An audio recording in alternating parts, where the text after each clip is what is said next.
Mr. President, I wish I could say I was rising today just to have a debate about one of the normal issues we talk about. But like probably most of my colleagues, I rise today a bit embarrassed. Not a bit embarrassed, really embarrassed that we're here at this circumstance.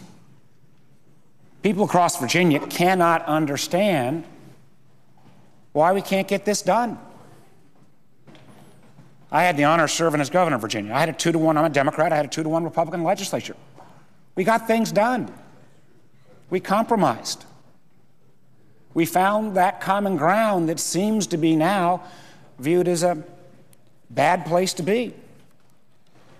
Mr. President, I agree with the senator from Indiana that whatever number we agree on today, that doesn't take us very far when you got a $1.6 trillion deficit and a $14 trillion debt. And if anything that this debate is showing is there's not going to be a way to get there unless we can frame this in a bipartisan way.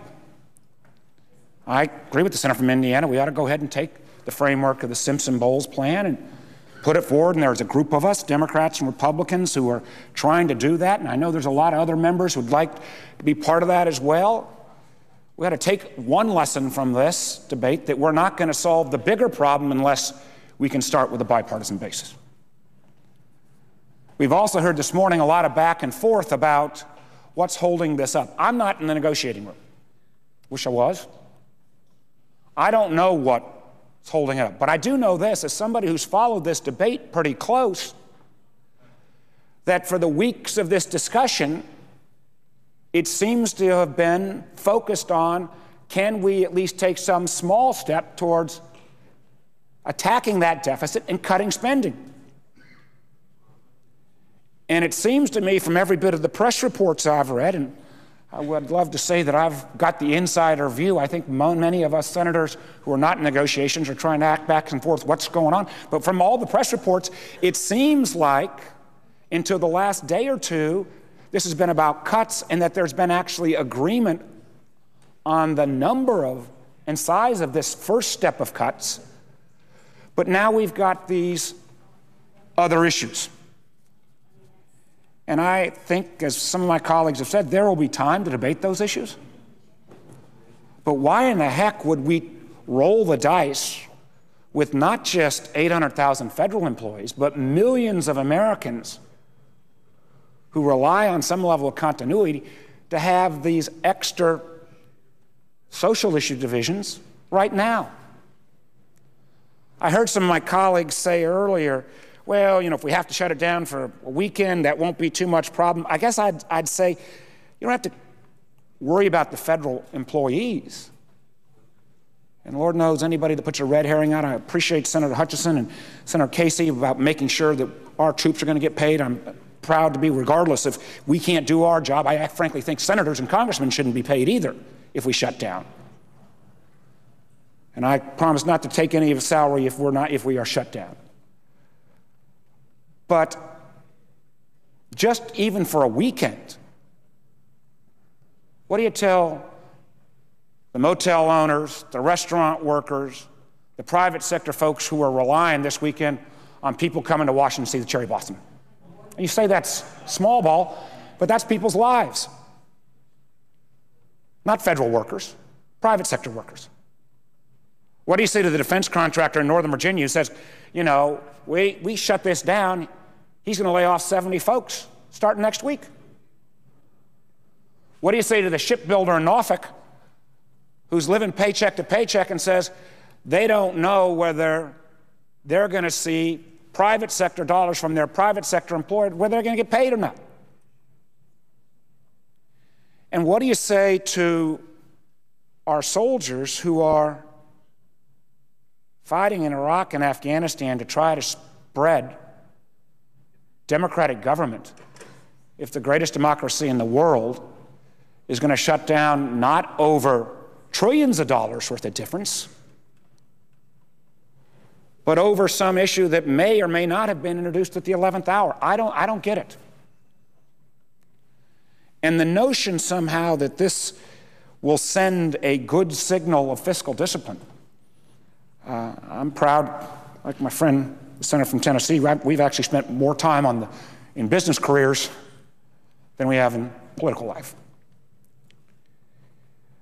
What business hates the most is uncertainty. What the markets hate the most is uncertainty. We had Portugal yesterday or the day before actually say they need a bailout from the European Central Bank. The notion that we're out of the woods in terms of a macro financial crisis is not true. The situation in Europe is very uncertain. The situation in the Middle East is obviously very uncertain. It would be the height of irresponsibility if we were to kind of once again rock the bond markets with the fact that the American government would shut down over not trillions or billions, but some other extraneous issue. I just don't get it.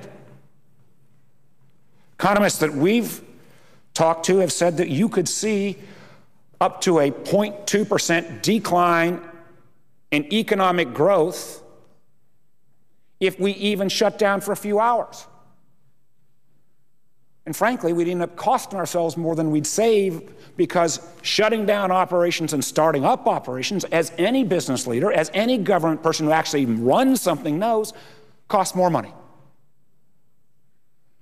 So people might say, well, 0.2% of growth. Well, we struggle for 0.5% of growth here and there. All these policies we try to promote, that's billions and billions of dollars, hundreds of billions of dollars to our economy.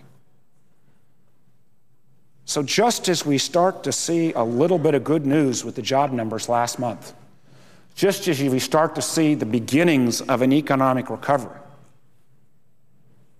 we're going to show that we can't even continue to operate the government for the next 6 months, and we're going to shut it down about, at least based on press reports, not based on anything I personally know, but press reports, that extraneous issues that don't have to do with deficit reduction are going to shut us down?